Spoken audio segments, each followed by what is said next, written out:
오늘은요, 유미가 새 책으로 재미있는 두 권의 책을 가지고 와봤어요. 바로바로 이렇게 두 권의 책인데요. 자, 그럼 첫 번째 책부터 소개를 해보겠습니다. 첫 번째 책은 리씨의 다이어리라는 책입니다. 이제 2023년 새해가 됐는데요. 새해를 맞아서 다이어리를 시작하고 쓰는 분들이 많이 생겼어요. 그래서 유니가 리씨의 다이어리라는 책을 가지고 왔습니다. 리씨는요, 할머니의 생신을 맞아 할머니 집으로 갑니다. 그리고 할머니의 옛 일기를 보게 되는데요. 일기 중에 하나를 유니가 알려드릴게요. 가장 기억에 남았던 일기인데, 어디선가 갑자기 이상한 소리가 들렸다. 소리를 쫓아가 보니까 뭔가가 움직이고 있었다. 얼음에 갇힌 오리였다. 내가 다가가자 오리는 도망치려고 날개를 미친 듯이 퍼드덕거렸다. 나는 두리번 아빠를 찾았다. 아빠는 저기 멀리서 이웃집 아저씨하고 이야기를 나누고 있었다. 그러다 나와 눈이 마주치자 손을 흔들었다. 꾸물거린 시간이 없었다. 혼자라서도 오리를 구할 수밖에. 마침 기다란 막대기 하나가 눈에 띄었다. 순간 좋은 생각이 떠올랐다. 나는 얼른 그 막대기를 주워 오리 가까이 갔다. 그러고는 막대 끝으로 오리 주위의 얼음을 조심조심 깨기 시작했다. 곧 얼음 갈라지는 소리가 들렸고 오리도 어느새 아주 얌전해졌다. 내가 도와주려고 한다는 것을 알았던 걸까? 잠시 뒤 오리가 갑자기 날개를 퍼덕이더니 얼음 위로 폴짝 뛰어올랐다. 그러고는 꽉꽉거리며 뒤뚱뒤뚱 사라져버렸다. 내 계획대로 해서 얼마나 기뻤는지 몰랐다. 내가 오리를 구해주었다고 하자 아빠는 나를 아주 대견했다. 이렇게 리씨의 할머니가 오리를 구해주는 내용이었습니다. 리씨는 이런 재밌고 흥미로운 내용들이 많은 일기를 읽고 자신도 일기를 쓰고 싶다고 생각을 했어요. 그래서 할머니와 함께 리씨가 가장 좋아하는 가게에 가서 리씨의 첫 일기장을 사게 됩니다. 그리고 이 책은 마지막에 리씨가 처음으로 일기장에 쓰는 말로 끝납니다. 나의 첫 일기장에게 오늘은까지 썼네요. 여기 책에는 오늘은까지밖에 안 나왔지만 유니가 우리 리씨의 나머지 이야기를 생각해봤습니다. 오늘은 처음으로 나의 첫 일기장을 샀다. 앞으로 이 일기장에 재미있는 일기들을 많이 쓸 거다라고 썼을 것 같네요. 유니도 다이어리를 2023년부터 다시 쓰기 시작했습니다. 2022년에는 1월까지 쓰다가 힘들어서 안 썼는데요. 이제 23년이 됐으니까 다이어리를 써야겠다 이제 결심을 하고 쓰기 시작했습니다. 다이어리에 그날 일기를 하나씩 쓰는 게 너무너무 재밌어요. 그래서 다이어리 쓰는 거에 요즘 중독됐습니다. 앞으로 이 습관이 계속돼서 나중에까지 계속 꾸준히 쓸 수 있으면 좋겠네요.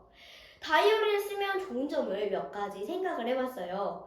첫 번째는 그날 자신이 한 일을 되돌아볼 수 있는 시간이 될 것 같고, 두 번째는 나중에 자신이 쓴 일기를 봤을 때, 나 이랬었지? 이럴 때 재밌었는데 하면서 자신이 한 일을 다시 기억해 볼 수 있기 때문에 좋은 것 같습니다. 두 번째 책은 아무것도 없는 책입니다. 윤희가 처음에 표지만 봤을 때는 아무것도 없는 책? 정말 아무것도 없나? 하고 생각을 했어요. 근데 막상 안에를 보니까 뭔가 많은 거예요. 아무것도 있는 책이었던 거죠.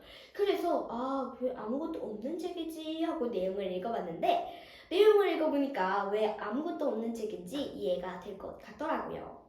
그럼 윤희를 이해시킨 아무것도 없는 책의 내용을 설명해 드리도록 하겠습니다. 어느 한 소녀 알리시아에게는 할아버지로부터 물려받은 정말 아무것도 없는 책이 있었어요. 할아버지는 이 책을 읽으면 다양한 생각이 들 거라고 했죠. 알리시아는 책을 살짝 보고 할아버지에게 이런 말을 했어요. 할아버지, 그럼 이 책의 제목을 생각이 가득한 책이라고 했어야지. 왜 아무것도 없는 책이라고 했을까요? 하고 말을 했어요. 윤희도 알리시아랑 같은 생각을 했는데 이제 알리시아의 할아버지가 한 말을 듣고 윤희는 이 말도 맞네 생각을 했어요. 알리시아의 할아버지는 보렴 알리시아, 너가 책을 조금만 봤는데도 어떤 생각이 떠오르지 않았니? 하고 말을 해주셨어요. 맞아요. 알리시아가 이 책을 읽고 이 책은 생각이 가득한 책으로 했어야지 라는 생각을 했잖아요. 그럼 정말 할아버지의 말씀대로 알리시아는 책을 읽자마자 생각을 해낸 거예요. 이렇게 이 책은 보면 생각을 할 수 있게 해주는 마법의 책이래요. 그러나 이 책에 뭔가가 묻으면 그 마법의 힘이 사라져서 생각을 못하게 될 수도 있으니까 생각이 딱 떠오르면 머릿속으로만 해야 됩니다. 그럼 아무것도 없는 페이지 한번 볼까요? 이렇게 정말 아무것도 없죠. 여기 옆에 있는 손가락은 알리시아의 손가락입니다. 여러분들도 뭔가가 떠오르나요? 자, 생각을 해봅시다. 자, 윤희도 볼게요. 아무것도 없는 책의 한 페이지를 보고 왜 이 아무것도 없는 책에는 정말 아무것도 없을까라는 생각을 해봤어요. 그 이유는 바로 아마도 아무것도 없는 책을 쓴 작가가 다른 작가들이 쓴 책과는 전혀 다르게 색다른 방법으로 책을 쓰고 싶어서 이렇게 한 것 같아요. 그렇게 알리시아는 아무것도 없는 책과 행복한 나날을 보내다가 어느새 안 좋은 일이 일어납니다. 알리시아가 살고 있는 아파트에 불이 나버린 거예요. 그래서 이 아무것도 없는 책이 죄가 돼버렸죠. 알리시아는 늘 아무것도 없는 책과 붙어있던 거의 친구 같은 관계라서 윤희는 알리시아를 굉장히 걱정했는데요. 알리시아는 그럼에도 불구하고 걱정하지 않고 해결 방법을 생각해냅니다. 그 방법은 바로 인쇄소에 가서 아무것도 없는 책과 똑같은 책을 만들어 달라고 하는 거였어요. 그럼 정말 아무것도 없는 책이 기적적으로 만들어졌을까요? 아니면 안타깝게도 만들어지지 않았을까요? 안타깝게도 아무것도 없는 책과 똑같은 책이 만들어지진 않았습니다. 그리고 인쇄소에서는 이 책이라도 받으실래요? 하고 알리시아에게 어떤 책을 줍니다. 그 책이 바로 이 아무것도 없는 책입니다. 비록 아무것도 있지만 알리시아가 재미있게 읽어줬으면 좋겠네요.